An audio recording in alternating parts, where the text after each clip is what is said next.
প্রতিবাদী কলম পত্রিকার খবর দেখে অসহায় পরিবারের পাশে দাঁড়ালেন অবসরপ্রাপ্ত শিক্ষক সুশীল চন্দ্র বণিক। গত 2 মার্চ বিশ্রামগঞ্জ হাসপাতাল সংলগ্ন এলাকার গীতারানী দাস এবং তার মেয়ে বৈশালী বিশ্বাসের করুণ অবস্থার কথা পত্রিকায় প্রকাশিত হয়েছিল। গীতারানী দাসের স্বামী মারা গেছেন, তিনি নিজেও অসুস্থ হয়ে শয্যাশায়ী। টাকার অভাবে মেয়েকে পড়াতে পারছেন না তিনি। অবশেষে পরিবারটিকে আর্থিকভাবে সহায়তা করে সর্বদা তাদের পাশে থাকার আশ্বাস দেন অবসরপ্রাপ্ত শিক্ষক সুশীল চন্দ্র বণিক।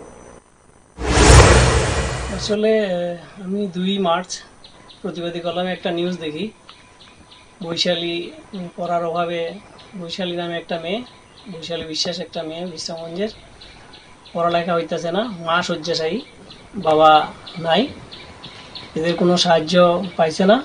তো যেহেতু স্টুডেন্ট, ওই স্টুডেন্টের এটা দেখা আমি ভাবলাম না, আমার যাওয়া উচিত এজ এ টিচার।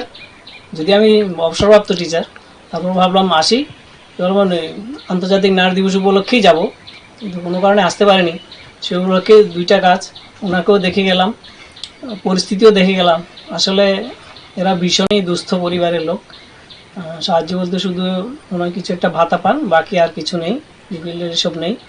তো যেহেতু স্টুডেন্ট পড়তে পারছে না, সেই অনুসারে আমি ভাবলাম আমার তো একটু কিছু করা উচিত। সেই অনুসারে আমি একটা ক্ষুদ্র সাহায্য 5,000 টাকা ওই মেয়েটাকে দিয়েছি, ওর পড়ায় যদি সাহায্য হয়। আর যদি ভবিষ্যতে আরও কিছু লাগে তাহলে আমাকে যদি বলে আমি চেষ্টা করব সেটাও দিতে।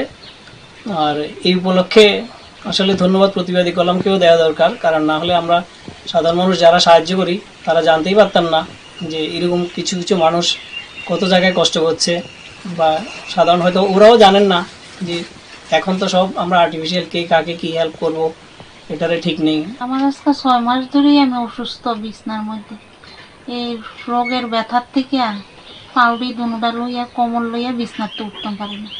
আমার হাজবেন্ড মারা গেছে, যার যা 6 মাস হয়েছে।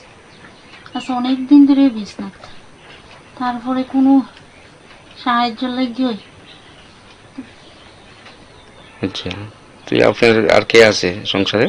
আমার মেয়ে আছে, একটা মেয়ে আছে। কি করে সে? এবার মাধ্যমিক ফেল করছে, টাকার লাগিয়া ভর্তিও করাইতাম না, পড়াইতাম পারলাম না। নাম কি? হ্যাঁ, নাম বৈশালী বিশ্বাস। কোন স্কুলে পড়ে? বিশ্রামগঞ্জ